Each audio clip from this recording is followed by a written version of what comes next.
Welcome to There's Always a Way podcast. My name is Jay Strack, and I am privileged to have what I consider one of my closest friends on the planet. I started to say there's the legendary or the one and only, but Jack Graham, president of PowerPoint Ministries, which is seen all over the globe on almost every kind of platform, pastor for 30 years at Prestonwood, one of the single greatest churches I know of in the United States, a remarkable leader, but somebody that I've watched for 40 years. He's been a tag team partner. He's been somebody that I'm always thrilled to block and tackle for him because he's the same kind of friend. He's willing to serve, block, and tackle for other people. And, you know, you get excited when you meet leaders, and it's not all about them. It's all about, let's put some points on the board. Let's win the game. Let's accomplish the goal. So, Jack, what a privilege and pleasure to have you on one of our very first There's Always a Way broadcasts. Oh, thank you, Jay. And thanks for all those kind words. We've known each other a long time. We met in Israel, actually, coming off an elevator in Tiberias, Galilee, and it was an immediate friendship. And man, I love you, and I just thank God for you, for Diane, your girls, your family. Now we're grandpas and loving life and still letting God use us.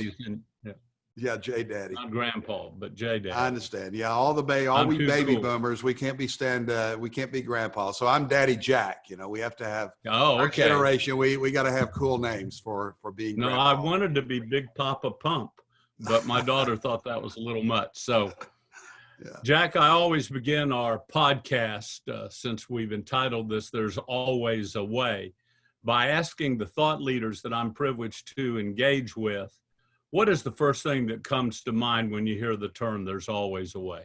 With God, all things are possible. And for me, for my life, it always begins with him and just the amazing reality of Christ in our lives that enables us, empowers us to live beyond our imagination, expectation. And I know in life, when I've come against challenges, crisis, whether it's this one we're in, the coronavirus crisis, or a kind of personal crisis, I've seen God's faithfulness proven every step of the way. And so, yes, I know because I've experienced it that there's always a way. With Christ in your life, with the hope that we have in Jesus, there is always a way. It's always too soon to quit. It's never too late for a new beginning. Chuck, one of the questions I always try to answer in my own life, and I always try to watch those that I look up to and admire, and it's just real simple. How do they handle the high stakes, critical moments when emotions are high and then there's disagreement everywhere? How do leaders handle those moments, those critical moments? And then I've begun to realize that part of it has to do with what we've gone through in life and how we've handled a series of critical moments along the way before we're up on, our current critical moment. So remember, David had some victories under his belt before he went up against Goliath. And so I believe leaders have these critical moments along the way. I always love when people find out that we're close friends, and they always have 100 questions about you. So I'm going to ask you a couple. You know, what is it about this guy that has just had so much success? Almost every church he's been to, in fact, everyone, I believe, there's been significant and oftentimes phenomenal growth. Now you're at one of the most influential and one of the largest, and I believe one of the most holistic churches on the planet at Prestonwood for 30 years. So a lot of questions about that. But Jack, I know there have been critical moments in your life since I've known you. And then I also know there were some critical moments early in your life that really define you.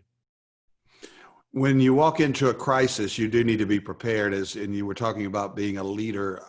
Leaders are born for crisis. Crisis often demonstrates whether you are a leader or you're not a leader.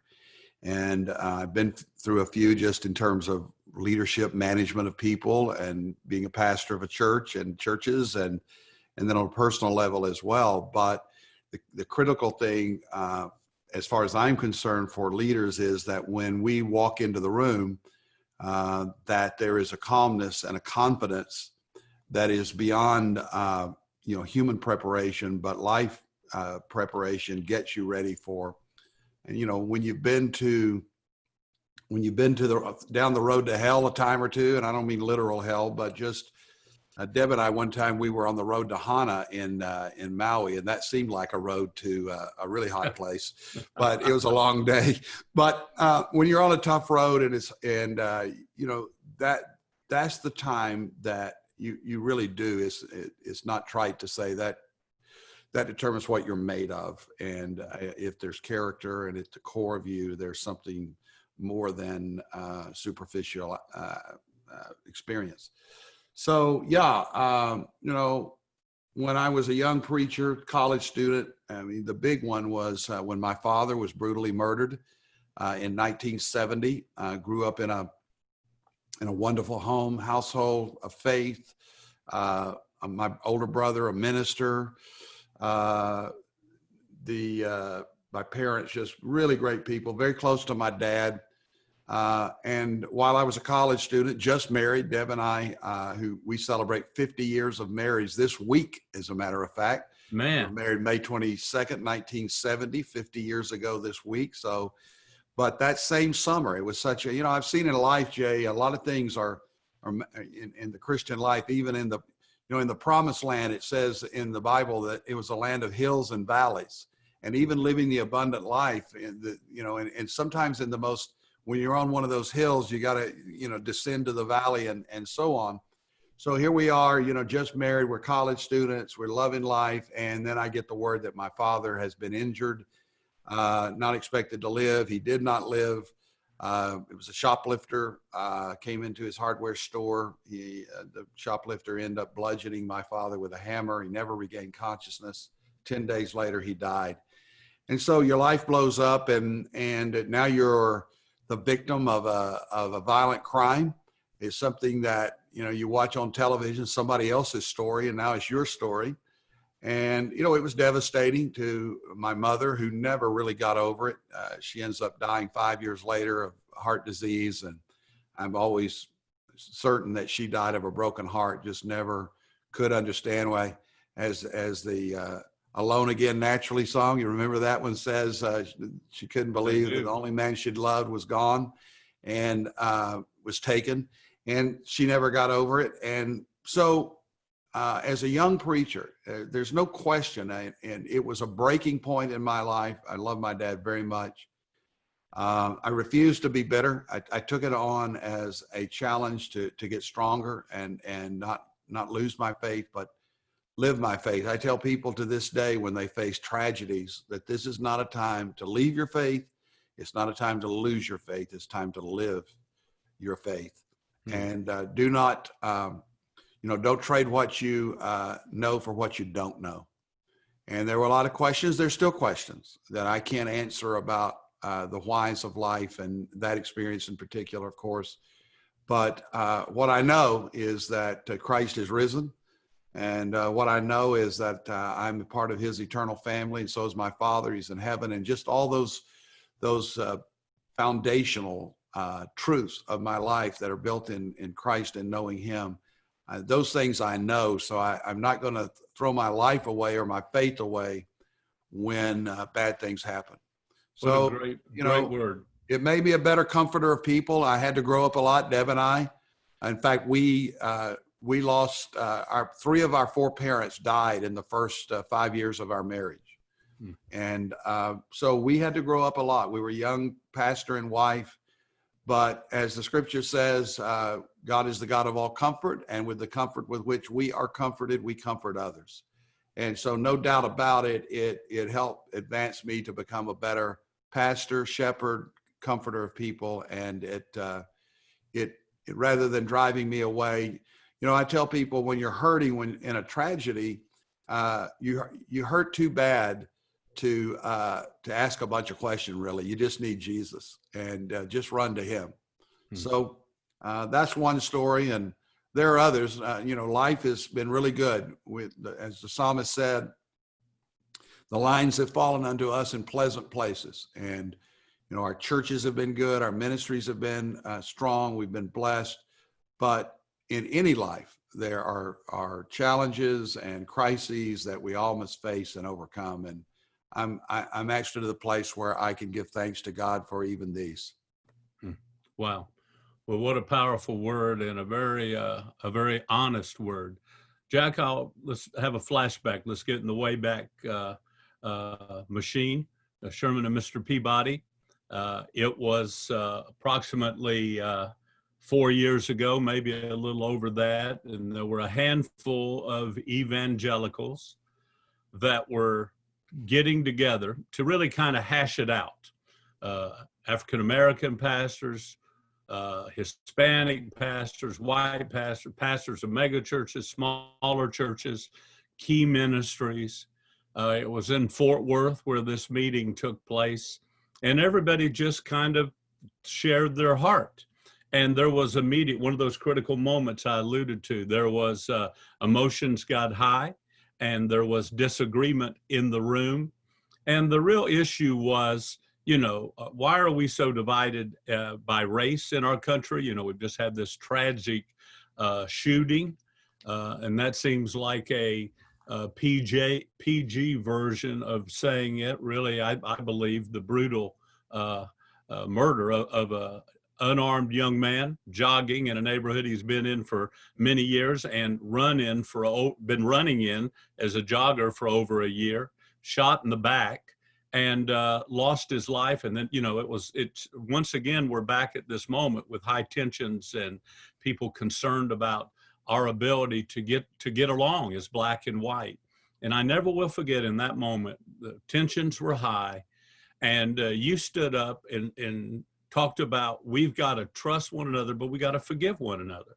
And we've got to, where can we go from here? How can we start? And then you shared an aspect about your life that really just changed the temperature of that whole room. I know you remember that moment when you were talking about the tragic death of your dad.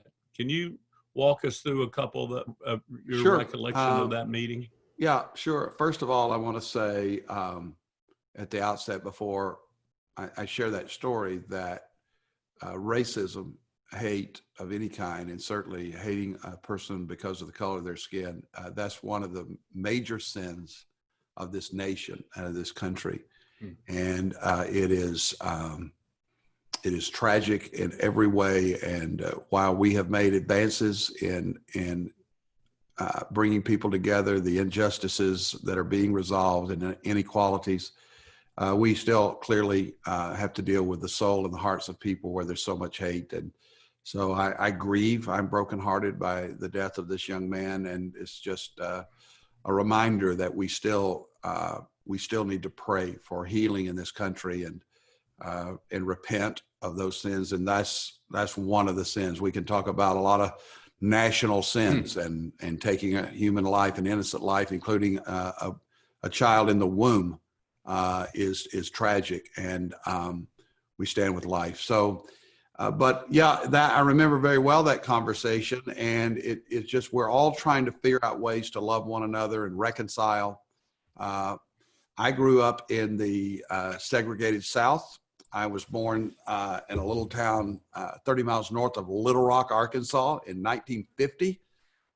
So if you know anything about the history of segregation in the South, you probably realize that Little Rock was pretty much ground zero for segregation in the South, and from the blocking of the schools by Governor Faubus in those days and other things. So I grew up in that environment, and I grew up around segregation. I will say, and I'm grateful that in our family, we're a Christian family. I know that we had prejudices, but we were never taught to hate someone for their race or the color of their skin. And so I'm grateful. My dad had a small business, in fact, in Conway. It was a hot dog stand, a corn dog stand, basically. And in the 50s, again, some people can't even realize that we lived in this environment, but many restaurants in the 50s, of course, did not welcome African Americans. We did. We were open to anyone who wanted to come. And so I had a really good Christian heritage in that. I was taught never to disparage someone by calling them certain names that were often used, unfortunately, sometimes still used as disparaging others, and especially Black Americans. And so that said, when this happened with my father, the reality is that it was a young African-American male who killed my father. And he was actually, this was his fourth and fifth felony. He was just 24, and yet already fourth and fifth felony that, but between stealing, which he was doing, and then taking my dad's life, that was the fourth and fifth. He was out on parole. He went up for a life sentence as soon as this happened. The death penalty was not in effect in Texas at that time. So he went to a life sentence. But be that as it may, I had a decision as to whether to, again, to be bitter in this situation or trust God and the God who says that leave vengeance to me and trust me in resolving your injustices. And so that doesn't mean we don't work, by the way, to restore people's dignity and life and equality. But for me, just on a personal level, I couldn't hold that hate in my heart and go on to be a pastor and a minister and to preach the gospel. I couldn't do it. And so I prayed that God would bring about forgiveness. Forgiveness doesn't mean you forget what happened. It doesn't mean you absolve the person who injured you of the crime, but it does mean in your heart you refuse to hate. You refuse to judge. Let God be the judge of all. And that was critical to my healing. It was critical to my becoming the man that I needed to be, the husband, the pastor, the dad that I needed to be. Because it's been said, bitterness is an acid that destroys its own container. And I refuse to allow someone else's hate and anger to destroy my life. And so I shared that day with the group in the room. We all, while we work for reconciliation and we work for laws and for legislation that advances people forward, that we still, in our hearts, as believers and followers of Jesus, we have to be willing to let it go. And I say that lovingly to some of you in this room who have a different color of skin than I have. I know you've been hurt. I know you've been injured. I know, even some of you had family members' lives taken away. But on the personal level, we got to let that go, and we got to love one another beyond what somebody did in the past. Well, Jack, you and I have been in a lot of situations together. And I think that moment for me was that I'd known you well over 30 plus years, maybe 40 then. And I knew you had lost your dad. I knew it was a very horrific circumstances for a young man and the loss. But that was the first time I'd ever heard you say that it was a African-American young man. Yeah. And that moment, when you looked at that room, which was a room that I think represents heaven, the way it's supposed to be, represents the body of Christ. You looked everybody in the eye and go, because some of the things being said was that a lot of us were angry white men. We had, and you made a great statement. I don't hate you because one troubled young man did something.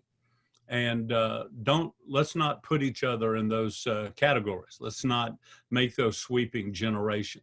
And to watch afterwards the response, again, from everybody in that room as they came up to you one by one, it really was a time of healing. And I think one reason that some of us have grown so close these last 3 or 4 years in the faith advisory group for this president.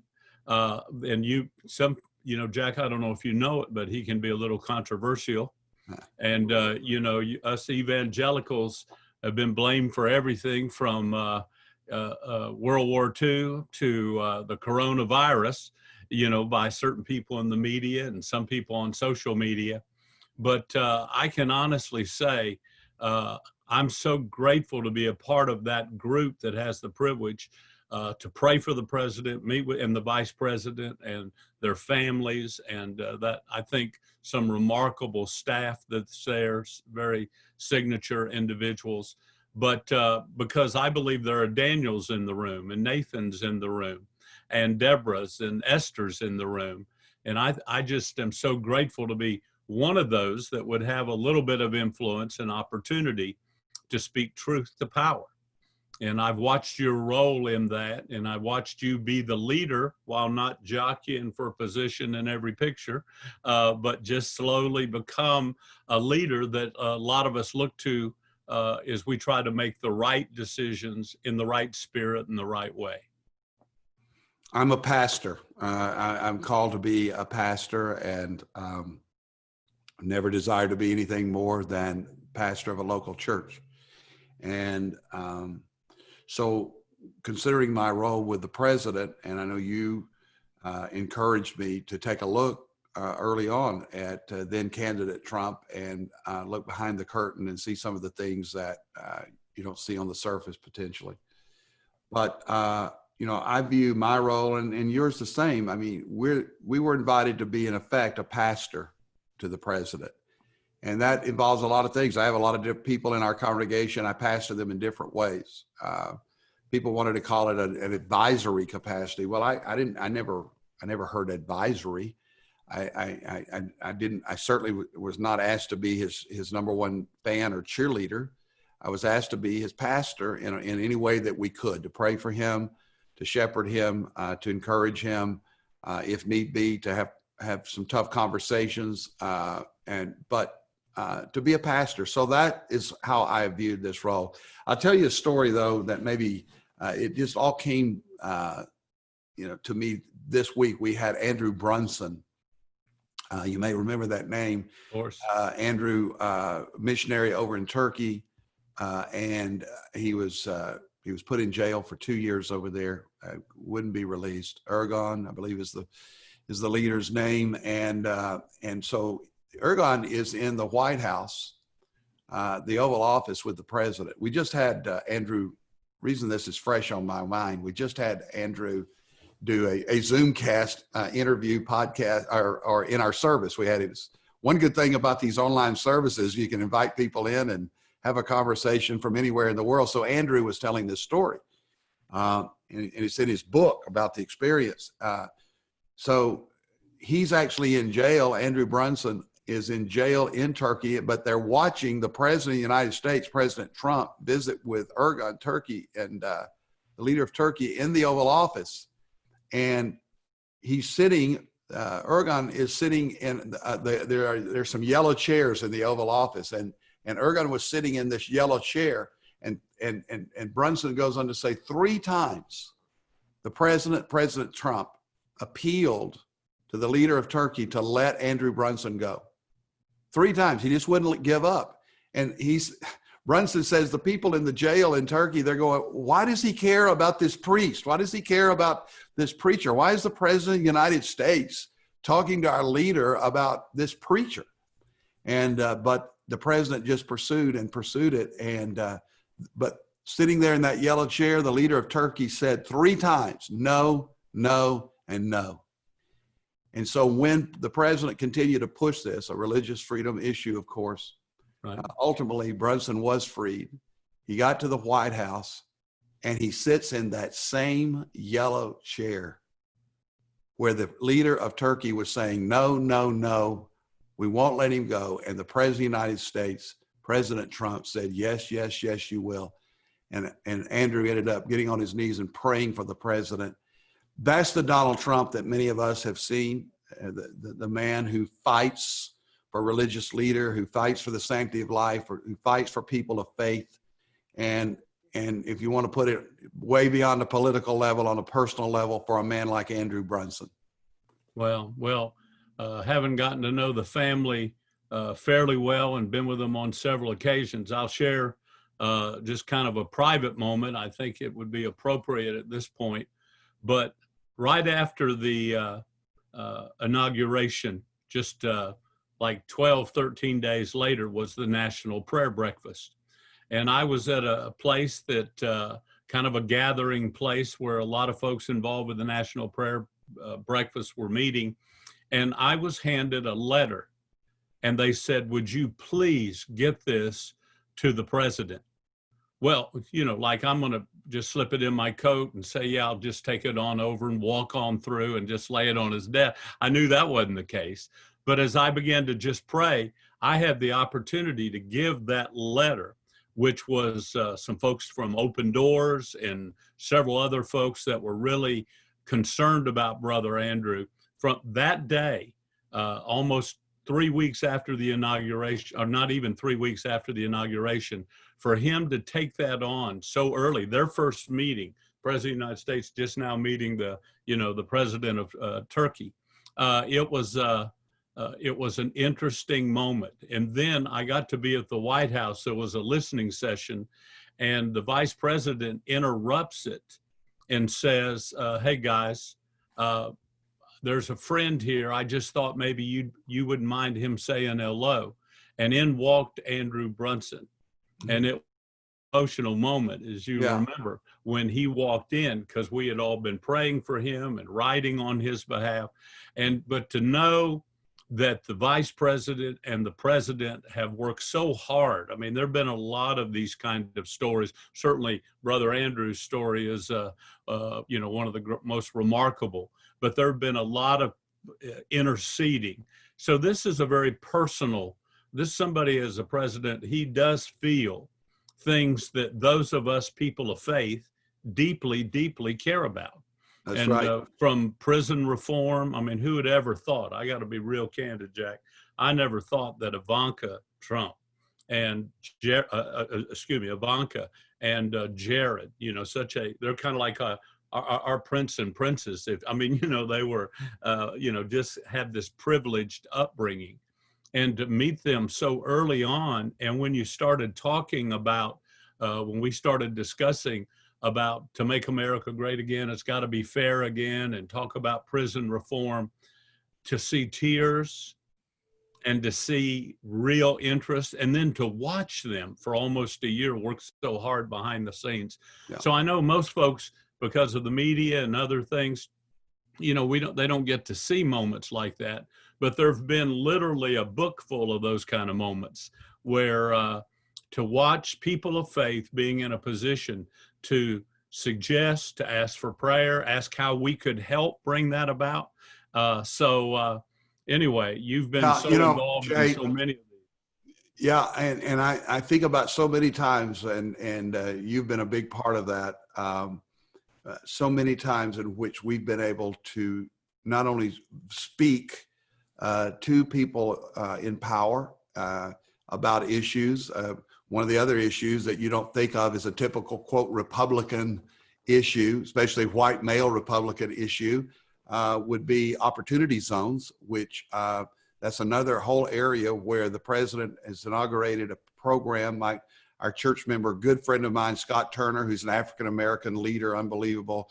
He's leading that along with Tim Scott, Senator, going into the opportunity zones, basically underprivileged, underserved communities, and bringing about restoration, helping people rebuild their lives with jobs and all the rest. So those kinds of things, we get accused a lot of just having a few issues that we care about, sanctity of life, or for one, of course, and that is top priority for us in many, many ways. But we care as evangelical Christians, we care about a lot of issues beyond the ones that are normally considered evangelical issues. One of the things I'll never forget, it involves you, Jay. We were at the inauguration, and where you had the privilege of speaking at the president's worship service. Several others of us were at the National Cathedral for a prayer service, and we did our part. It was a powerful, wonderful service. A little girl saying, "How great thou art," filled the room with the presence of God. The First Lady stood up. It was like a moment. But after it was over, the president comes by, and several of us are there. Myself, Greg Laurie was standing next to me, and the president comes by, and the first thing he says to me, the organ's playing, so I can't hear very well, and at this point he doesn't really know me that well, and he says something to me about I hear the words Jay Strack come out of his mouth. And now my whole life is passing in front of me at this point, because I say, oh no, he's somehow connected me with Jay Strack. No, but he said something about Jay, and then he walked off, and then he turned back and he pulled my hand in, and he said, Jack, said, we're going to get it back for you guys. And I smiled and I said, well, thank you, sir. And at that point, I said to somebody when it was over, I said, well, number one, I don't know what he's going to get back, and I don't know exactly who you guys are.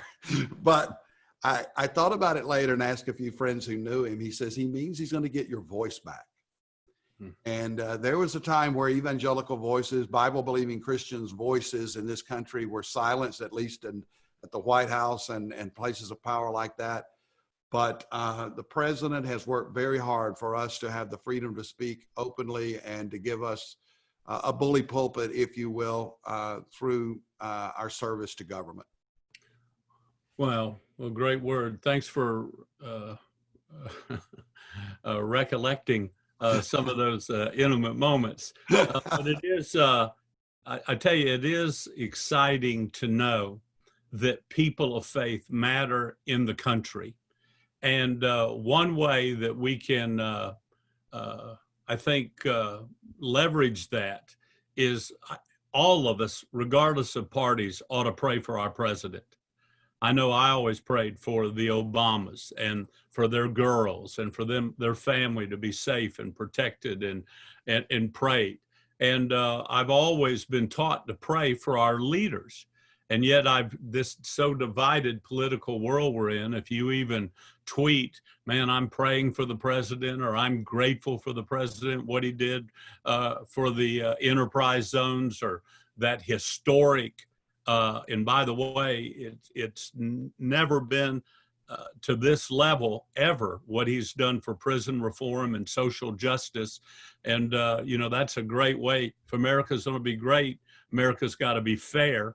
And that's a huge step in trying to help make up for some of those past sins and past disadvantages that have been. But we ought to be mindful to pray for those that are our leaders and over us. Yes, and to respect.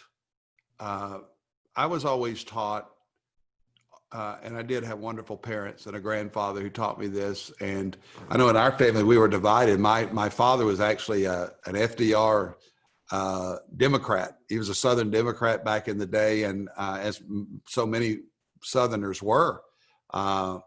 And so he FDR with some of the programs back out of the Depression, World War II. My dad was in the CCC, if you remember your history. That's the Civilian Conservation Corps, and it basically was a job corps for young men. So my dad always appreciated. My grandfather, on the other hand, was a banker and despised FDR because FDR shut down the banks, and so we had a Republican in our family and a Democrat. But there was always respect given to the office of the president. You don't have to agree with the president.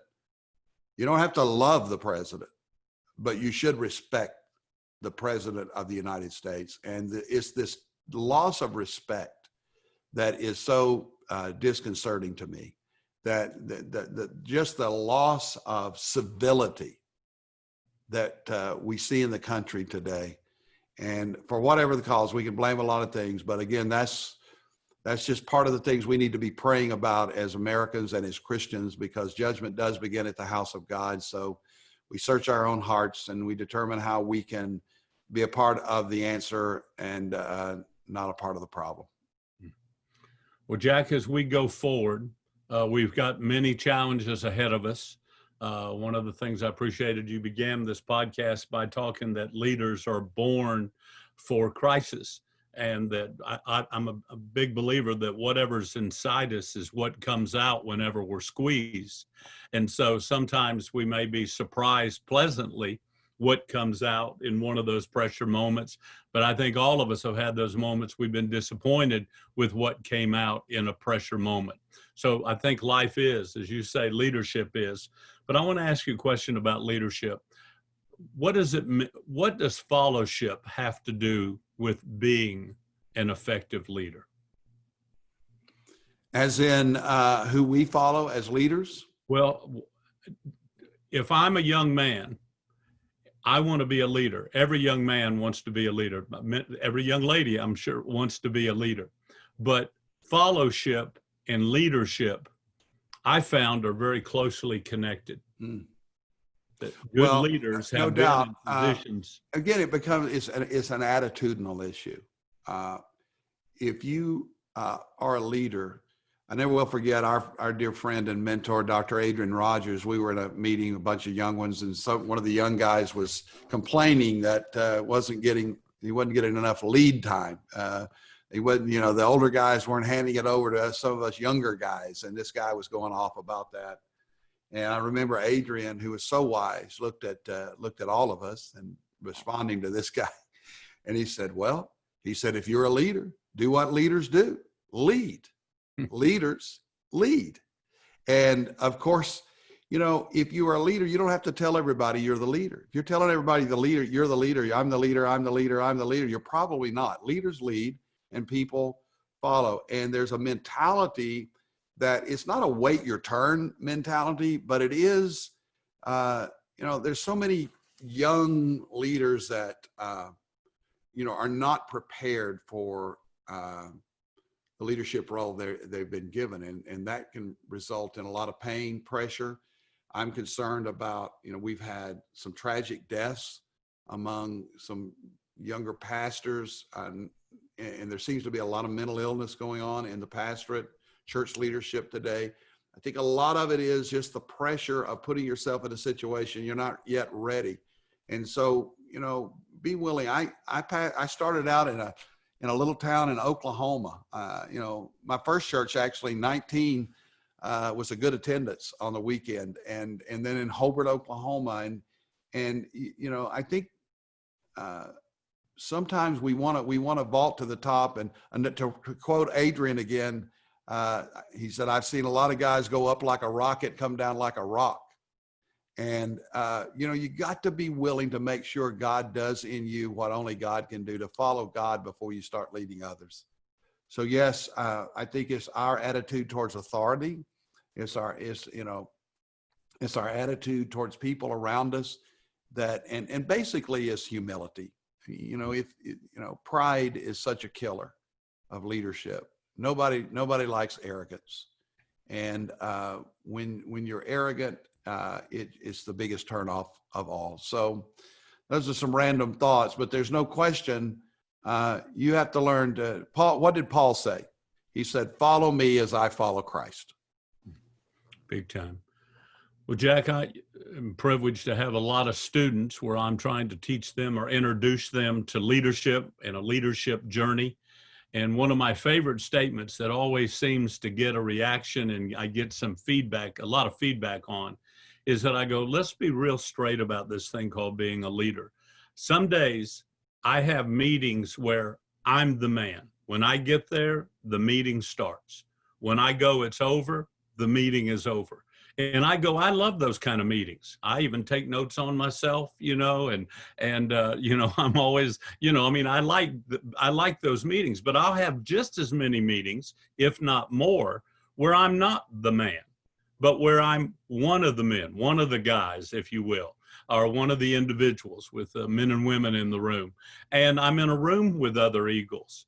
And then I'm in other meetings where I'm going, man, can I help set up the chairs? Do I need to go to the airport and pick somebody up? So I try to teach the students that leadership isn't, and it's an old saying, is not a title, it's not a position, but really it's an attitude. What can I do to make a difference? What can I do to help? And so whenever I'm in the certain meetings, I know that there could be 3 or 4 different roles that I might be asked to play. And there is nothing more rewarding when your peers look at you. And I love to tell a story about Martin Luther King, when those older men, many of them had PhDs, many of them had 20 more years, 30 years experience in the ministry.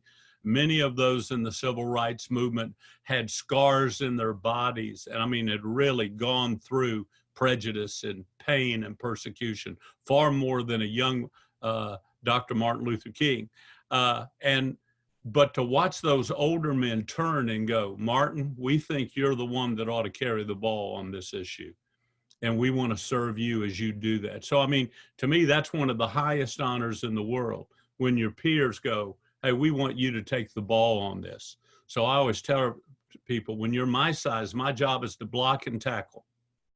You know, I'm told to either make a hole or fill a hole. I heard that all my life. They never give me the ball. They don't want me to dance in the end zone. They don't want me to throw it. They don't want me to catch it. Either knock somebody down or make a hole. So leadership comes in a lot of forms and a lot of shapes.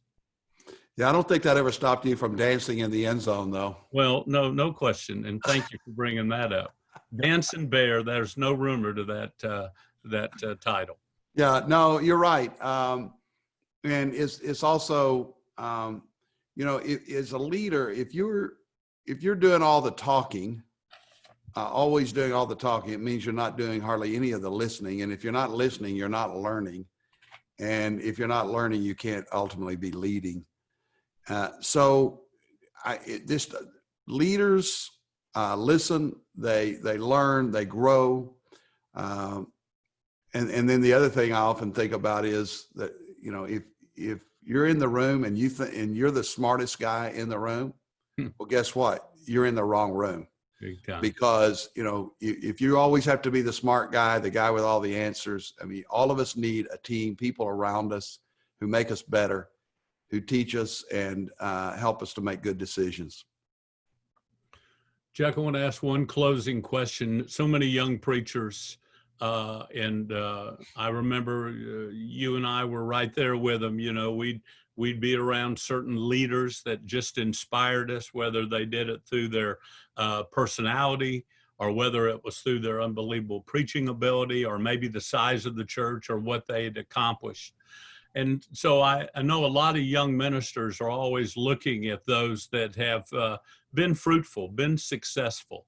I love the term built to last. If folks really knew what all you went through leaving one of my favorite churches of all time, First Baptist Church, West Palm Beach, to come to Prestonwood, and the circumstances there were not the best. It was a beautiful situation and something with obviously a great future, but they had a leadership failure, and it was quite publicized, and it had left a broken-hearted congregation and a confused congregation. And I watched you walk into that. Diane and I happened to be members there, and watched you walk into that situation. And it was exciting, but I can honestly tell you, most folks don't know some of how difficult that was, earning the right to be the leader and then becoming the leader, not just in title, but just by what you did and how you ministered to a hurting family that had been left behind, et cetera. So walk us through a couple of those initial challenges for our young men that are and women that are aspiring to be in ministry and be in leadership.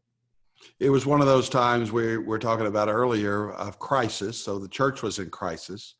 I was having a great life down in West Palm Beach on the Blue Heaven down there. Our church was exploding.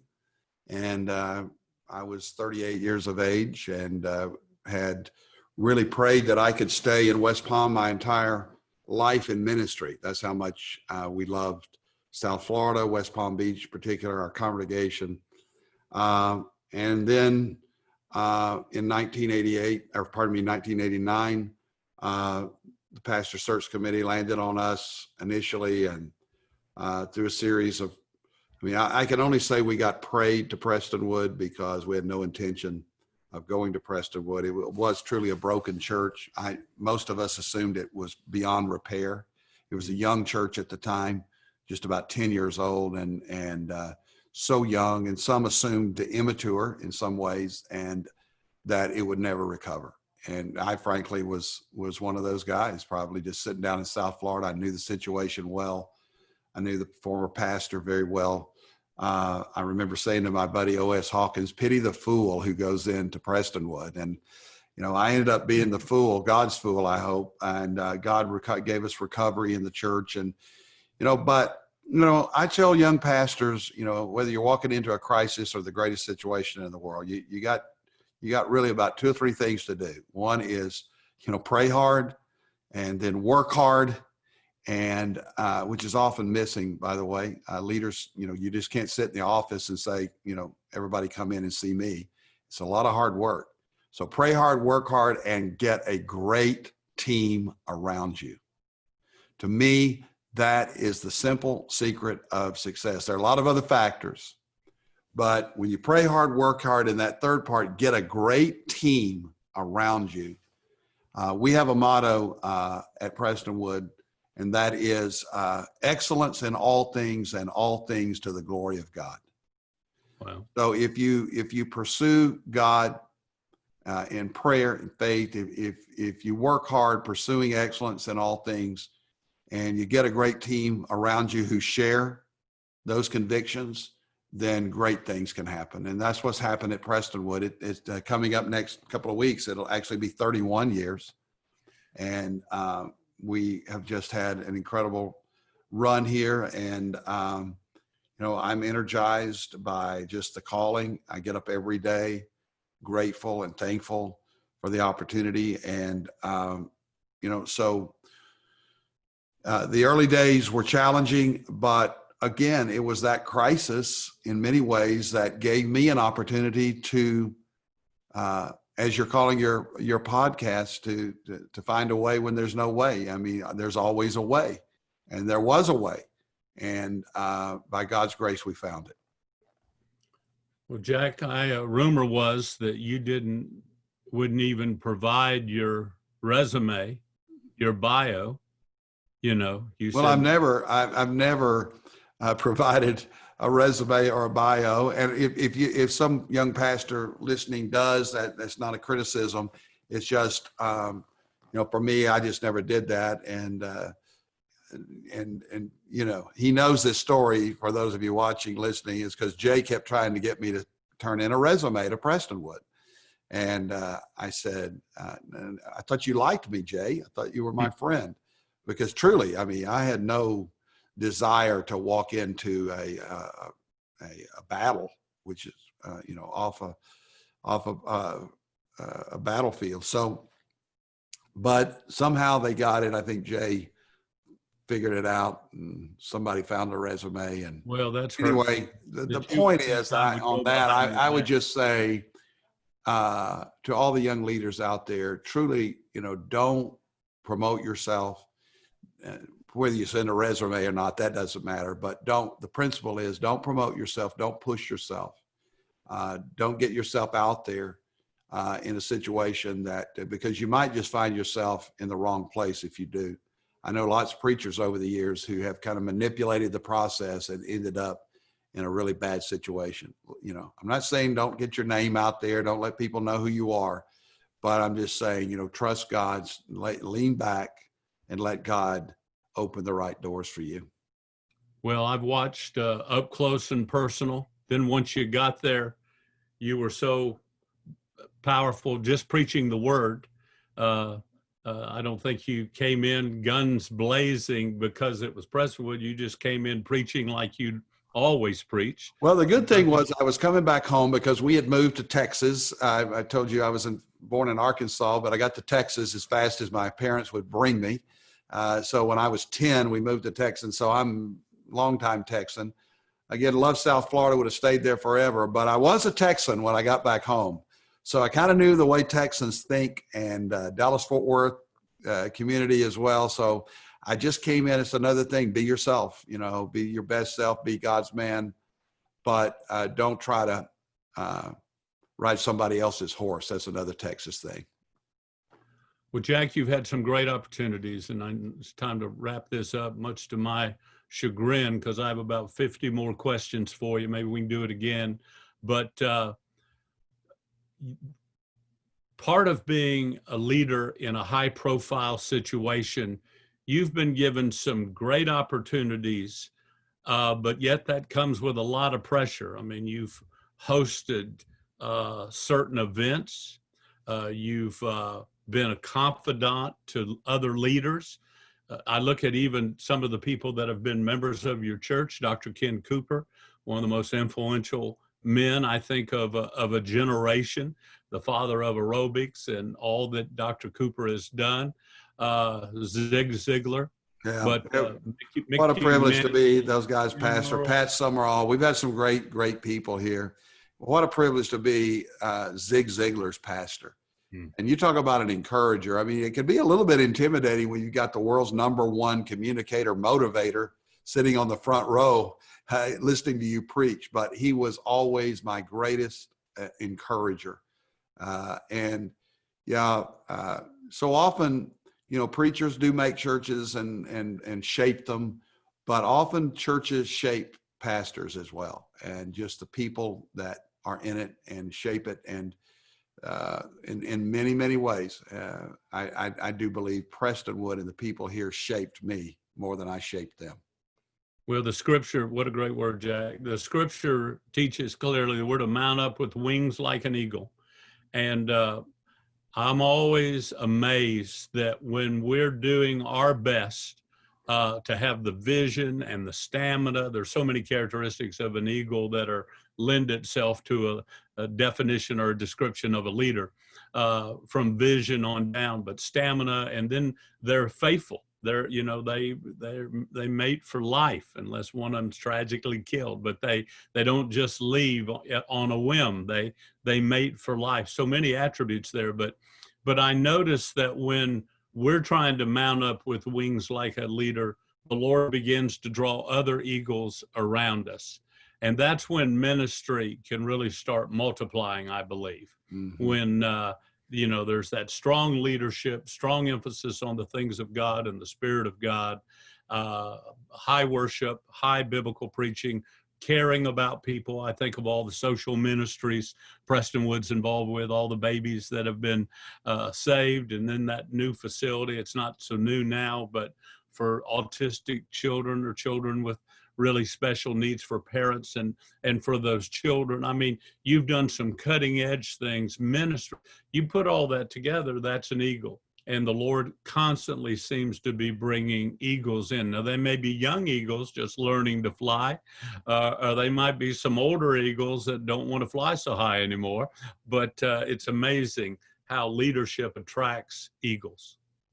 Yep. And, great coaches, attract great players. Great, players want to play for a coach that has integrity, is good, who wins.